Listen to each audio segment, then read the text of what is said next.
नमस्ते भारत। रूस के राष्ट्रपति व्लादिमीर पुतिन 2 दिवसीय भारत दौरे पर थे। उस समय पुतिन को भारत में गार्ड ऑफ ऑनर से सम्मानित किया गया था। गार्ड ऑफ ऑनर आखिर होता क्या है, किन परिस्थितियों में ये किसे दिया जाता है, पूरे विषय पर हम चर्चा करेंगे। वीडियो को लास्ट तक जरूर देखिएगा, पसंद आए लाइक करिएगा, चैनल को सब्सक्राइब करिएगा, बेल आइकन को जरूर प्रेस करिएगा। गार्ड ऑफ ऑनर बेहद ही सम्मानित स्वागत की तरह देखा जाता है और हमारे देश में सबसे ऊंचा गार्ड ऑफ ऑनर है वो 2 श्रेणी में दिया जाता है।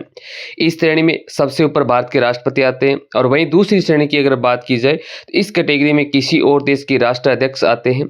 इस दूसरी श्रेणी के तहत ही व्लादिमीर पुतिन को गार्ड ऑफ ऑनर दिया गया है। हालांकि भारत के राष्ट्रपति के अलावा गार्ड ऑफ ऑनर है वो उपराष्ट्रपति, प्रधानमंत्री और राज्यपाल को भी दिया जाता है। हालांकि उनके सम्मान में जवानों की संख्या है वो राष्ट्रपति के मुकाबले कम कर दी जाती है।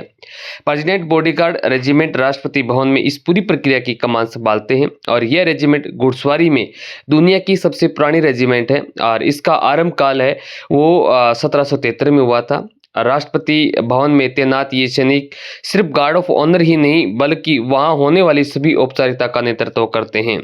गार्ड ऑफ ऑनर कभी भी कोई एक सेना नहीं देती है, बल्कि यह तो तीनों सेनाओं से चुने गए जवान मिलकर के देते हैं और इस टुकड़ी के अंदर 150 तक जवान होते हैं। हालांकि वीवीआईपी की रैंक के हिसाब से जवानों के आंकड़ों में बदलाव भी होता रहता है।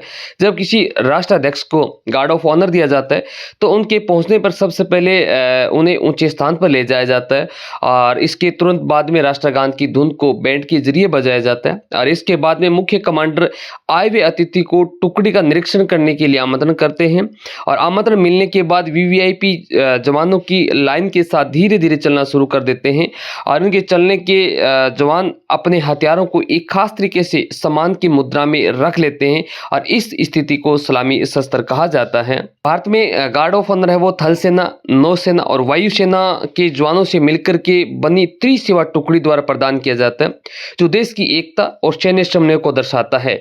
ये टुकड़ी आमतौर से 100 से 150 सैनिकों की होती है और मुख्यालय इनका दिल्ली होता है। राष्ट्रपति को 150 सैनिक होते हैं, जबकि प्रधानमंत्री या उपराष्ट्रपति के 100 सैनिक होते हैं और अन्य जो वीवीआईपी होते हैं उनके लिए 50 सैनिक होते हैं जो गार्ड ऑफ ऑनर के लिए होते हैं। राष्ट्रपति जो तीनों सेनाओं के सुप्रीम कमांडर होते हैं और सर्वोच्च गार्ड ऑफ ऑनर इनको मिलता है। विदेशी राष्ट्राध्यक्षों, प्रधानमंत्रियों या फिर विशिष्ट अतिथियों को भी ये सम्मान राष्ट्रपति भवन या फिर अन्य स्थानों पर दिया जाता है। राज्यपाल और मुख्यमंत्री जैसे जो वीआईपी हैं उनको राज्य पुलिस द्वारा ये प्रदान किया जाता है।